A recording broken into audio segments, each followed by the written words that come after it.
Hey! Nikita Koloff, the Russian Nightmare! And you're watching the #1 show on Long Island with Monty and the Pharaoh. While you're drooling onto your fanny pack / pill holder when I'm trying to ask you a question, Yeah. I can't ask someone to pay for that, nor would your parole officer want to see this.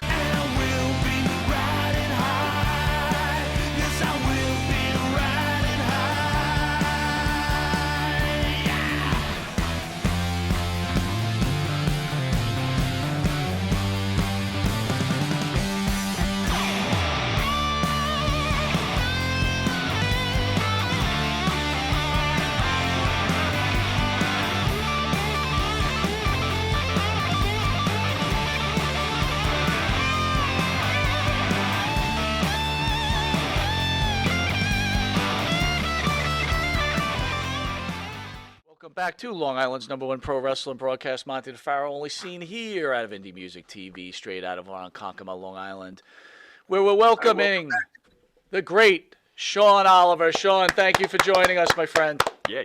I want to applaud you and your partner, Kevin Nash. Obviously I'm home from surgery. Mostly everybody knows that Kevin lost his son, unfortunately, which no parent has to go through.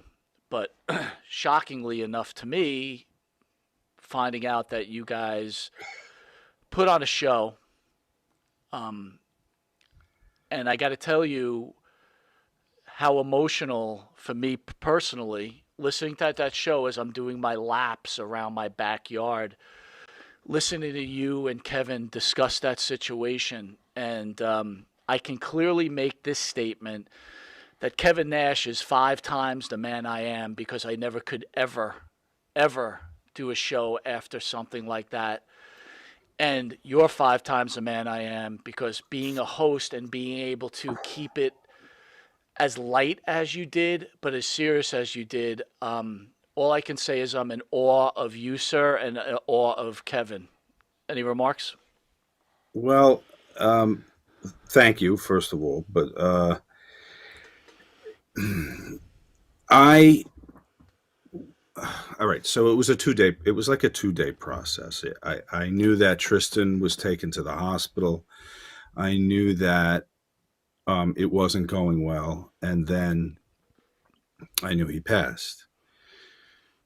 So, as a producer of content, as you know firsthand, you're fragmented. The responsibility of a show, and then the responsibility of being a decent human being. And I've always said, I said it in one of my books, and I've told people, generally the things that make you a good content producer don't make you a good human being, and vice versa. Most good people would not be successful content producers. They seem to function at odds at times. So here comes this news. I'm crushed, knowing Tristan, knowing Kevin, but also carrying a weight that Kevin has a lot to deal with, and I'm going to need to put a plan in place. I'm going to have to prepare for something. So there was that part of me, that balance of grieving and just disbelief and the pain, and thinking about, my friend Kevin. But then also, Tristan died at 6 a.m. on a Wednesday, and we shoot Wednesday nights. So I got the guys started on a best of episode, and was also thinking long term. Let's get, I'm thinking in terms of, let's get a replacement in. I don't know how much time he's going to need, but let's prepare to have a replacement host. The old Carson thing, right? We'll call Joan Rivers, and she'll come on and host. And about 6 o'clock that night, Kevin texts me, "What's going on? when are we starting? I said, you have the night off, and we're going to run a best of show for Monday. And Kevin said, I have to talk to the world about the death of my son. And I said, okay, I'll set it up. And we went on air without any of the normal segments we do, and we were just going to talk about Tristan and the memory of Tristan. The harder show, believe it or not, was the one that's in the can now for Monday, because a week had passed. And you can't just go back to normal. So it was a toe into the waters of normal, the second show. But that was the hardest for me because, we if you've listened to our show or watched our show, we kind of cover the gamut. There's not unlike you guys. There's politics. There's life stories. There's wrestling. There's whatever we want to talk about. So we knew it wasn't going to be entirely a Tristan show, but of course we're 7 days out, and I realized that the show is kind of functioning as a social experiment too, because fans are in real time with us because we were on air the week Tristan passed. So the shock of that, experiencing Kevin, dealing with it, talking about it, then 1 week out. Now we're 1 week out. And after about an hour and a half, when I was going to sign off, I forget what we were talking about, but I guess it was funny. And I said, Kev, you're laughing. And I wanted him to realize that we were a few steps closer to normal. I don't think you ever get to normal if you lose a child, but we were closer to normal than we were a week ago. And that's, I guess, the expectation. That's what we're all going to learn. We'll get closer to normal with each step. How did you and Kevin come up with the idea for the show? Just curious. In 2018, I found an old pad with notes on it. Let me go back even further. I had a band called Kayfabe Commentaries back in the day, and Kevin was a frequent guest on a lot of our shoot interviews, and fans always talked about our chemistry together, and would share clips about it, and always said, you guys need to do a podcast. You should do a podcast. So 2018, we talked about it for the first time. And it's just been, I guess, 4 years of foreplay. And then it was actually Tristan, who's a big podcast fan and had turned his dad onto podcasts. And they would watch, and Tristan would keep saying, I learned this week, by the way, on the show. You could do this, Dad. You could do this. You could talk about this. You could talk about stuff, and you can be entertaining. You could do this. So Kevin was like, "Yeah, I talked to Sean about it," and he was like, "Well, we'll call him now. Do it for real." So Kevin called me and had like a listen. If we're ever going to do this, we have to do it now, kind of thing. And I said, "Okay, well, let's put it together, and I'll shop it around, and we'll see where it lands. Go to the highest bidder." Despite whatever else I did, whatever TV series I had optioned, I had novels out, whatever else I was doing, just when I thought I was out, they pulled me back in. I knew that wrestling was going to come knocking again. Well, I got to tell you, what you built, like we said, was innovative, and it was real production. And I think at some point you might have to cringe when you see some of those shows out there.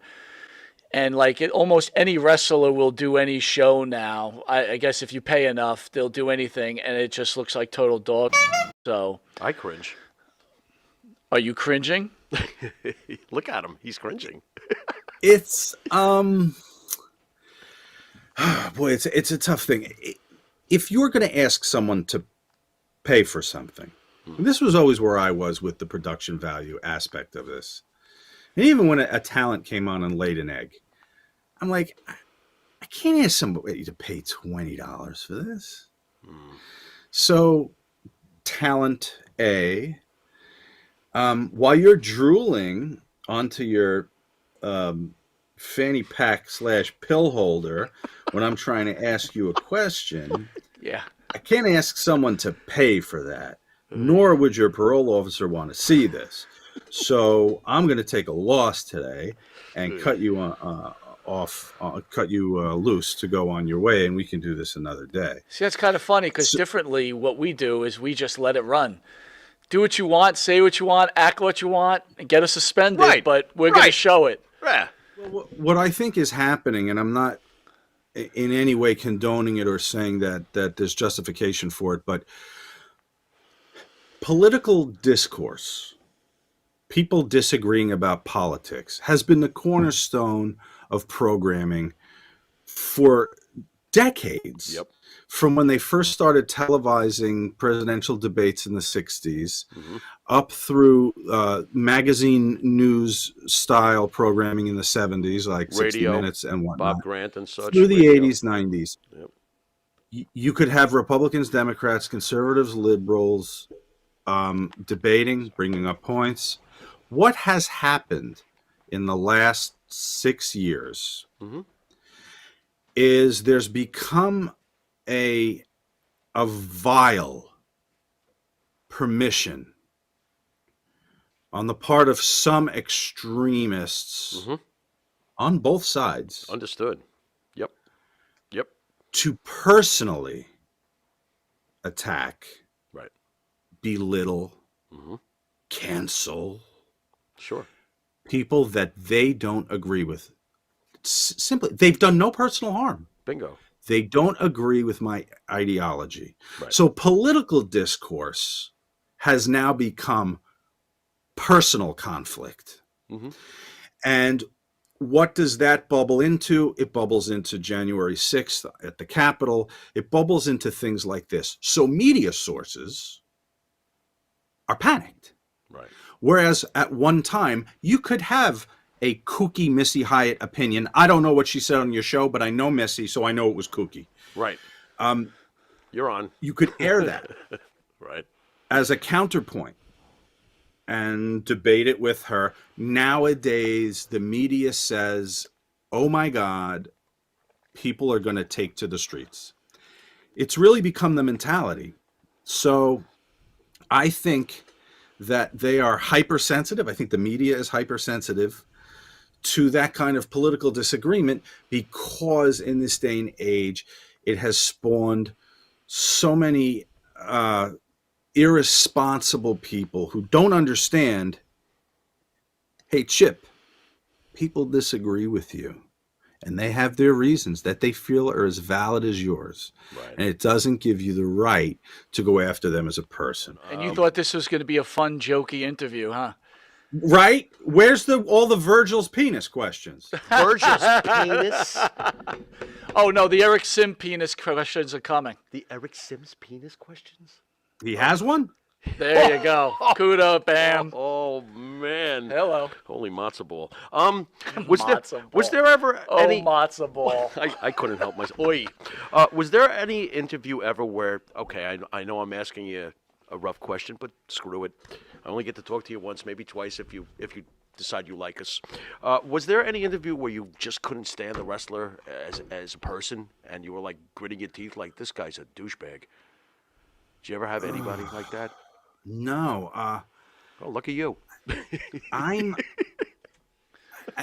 For me, I will shoulder the burden of a difficult talent, or a rude talent, Okay. if when they sit down and the red light goes on, they give the product. Right. If they give the designated product, if it's a timeline where they have details about the events we brought up? Did they bring a dimension to the show? If it's you shoot, were they uncensored? Did they roll with the jokes? If it's a guest booker, did they produce some creative decisions or let us inside their booking mind in the process? Then that's the tacit agreement. Nowhere in my paperwork did I say you have to be nice to me. But I did say you got to deliver a show. And so if the show is there, I was okay with dealing with difficult talent. Where the thing I didn't have patience for was if they sat on camera and took as opposed to put on a show. Now, So at that I point- would have a real problem with. At that And it didn't point, happen. right? Because obviously you're paying the talent. They do a giant. You're trying to make a DVD. Are you like, you, I ain't paying you? Did you ever have that kind of confrontation? No, the only person I asked for money back was Jake Roberts. He came to. We were going to do an episode of Breaking Kayfabe, which was a series that dealt with the outside the ring life of the talent. Folks that had interesting things to talk about in their personal lives. So we sat down with Jake, who I booked through DDP. And I told him we were going to talk about his family history and everything on that show. So we sit down, he's paid, we're under the lights, the slate's in, we start the show. And after a couple of questions, he goes, I'm not talking about my family. I said, Jake, I have nothing on these cards about the DDT. I have to tell you this right now. That's what this show is. And he wouldn't do it. And he protested and we argued a while. I said, Jake, come outside, have a smoke. Let me talk to you about this. I wanted to engender that trust. We'd never worked together before. And I was always pretty quickly able to engender trust. If I have a superpower as an interviewer, it's that, I guess. I don't think of questions that are necessarily innovative or different than anyone else does. But in sitting with somebody for a few minutes, I can put them at ease. I think they sensed that I was truthfully there not to them, but rather to make them the most interesting interview they could be and to have the most interesting product for myself. There you go. So I said, Jake, spend some time with me. Come outside. Let me talk to you about this. No. Can't do it. Now, in fairness to Jake, he had just started the program with DDP and was clean. And I think from an emotional standpoint, he was not going to be able to talk about Grizzly Smith and a lot of what went on there. So at a certain point, he was refusing. I said, drop the money and I'll have my guy take you home, take you to the hotel. And he did. Dropped the money on the table, left, and I had him driven home. And that was that. Buff Bagwell famously was not able to perform the interview. I gave him a couple $100 and said, listen, let's get it another time. Don't worry about it. I don't want to put you on camera like this. I said, Marcus, and he got very upset that I kept, that twice I had to stop the interview and say, I can't do this with you. He wanted another chance. He said he'd kick out. I said, all right, kick out. Good. We gave him some time. Second time was no better. And I said, listen, I can't do this. I said, but Marcus, here's some money. Don't worry about it. We'll you come back. We'll do it again. I have the script. We'll shoot your timeline another time. So he was emotional, and my guys helped him back out and back to his hotel. And he called me the next morning. He was like, hey, I'm sorry, brother. Just a rough night last night, and just want you to please keep that promise to bring me out and get the show. I said, man, that money I put in your hand, I consider a deposit. So yeah, I'm going to bring you back. And about 6 months later, I saw he was coming back, and I called him, and I said, let's get that interview. And he said, well, sorry, brother. He said, they're doing a documentary on me, so I don't do that shooting interview anymore for no money. And I said, okay. I said, I want to remind you that I'm the guy that sat there while you drooled on my camera for 2 hours and put some money in your hand and said, don't worry about it, I'll bring you back. To which he said that in return for that, he would punch my teeth down my throat when he saw me in New Jersey next. One of your greatest interviews was the Roddy Piper, Pat Patterson revelation. How taken aback were you from that, or did you know this was coming? No idea. It didn't even make sense to me when he was telling me. I couldn't get my mind around it. I even reached out afterwards to Dave Meltzer. I wrote him. I said, I got something on tape the other day, and have you ever heard anything about this? And he hadn't, and he said the timeline was a little wonky. Roddy mentions, the Olympic Auditorium in L.A. When he was 15 or 16. Listen, on the set, who am I to argue with him? I wasn't there for it. So I know Connecticut wasn't very happy with it. And at the time, they were promoting Legends House, where Right. Roddy Sure. and Pat were together. Right. And I know they reached out to Roddy and said, you better go on some shows and talk about how you were wrong about this. Were you contacted by any chance by WWE? Like, take No. that thing down? What were they going to say to me? I sat Who there and knows? he was on an interview show. He Right. told me his story, and that was it. Right. I didn't put him on in a lie detector. Yeah. My programming would have been terrible if I put wrestlers in lie detectors. Of course. Ever speak to Vince McMahon? Do you ever? No, I'm still waiting for the interview. He'd get a great interview out of me. There you go. I wouldn't skewer him. I wouldn't even want to talk about the stuff that people are going to. I don't really care whether Mel Phillips was licking anyone's toes in the 80s. I would want to talk to him about the rise in 84. The rise of and Mel 85. Phillips. No doubt there was a rise in Mel Phillips. I'm sorry. But I would want to talk about the rise of the company.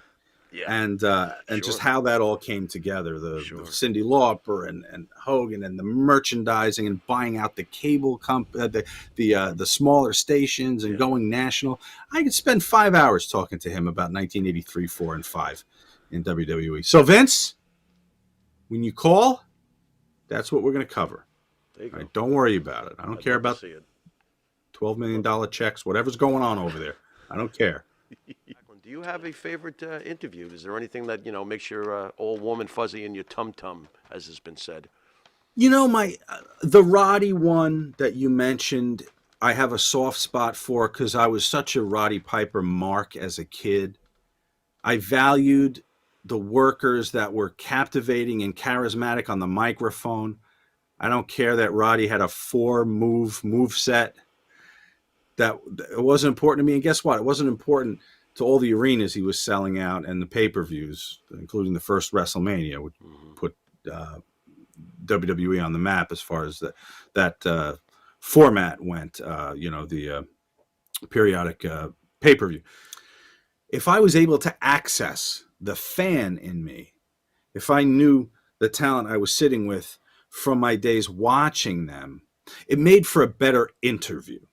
So the interview was more entertaining. I was able to find follow-up questions and talk about things beyond the research that we had on paper, because I might have remembered this person from my days as a fan. Yeah. So I guess that dimension was accentuated a bit. Does Paul Heyman kind of absorb all Todd Gordon's glory in the eyes of the public? Because it almost seems like Todd Gordon's like Abbott, and Paul's clearly Costello, and everybody knows Costello and laughs at Costello. But it seems like what would ECW be without Todd Gordon? It wouldn't be, first Thank of all. you. There you go. He started it in 1992. His booker, Eddie Gilbert, his first booker, brought his friend Paul down to the TV tapings in Pennsylvania. And good guy, personal guy, really smart. Heyman, I mean, my God.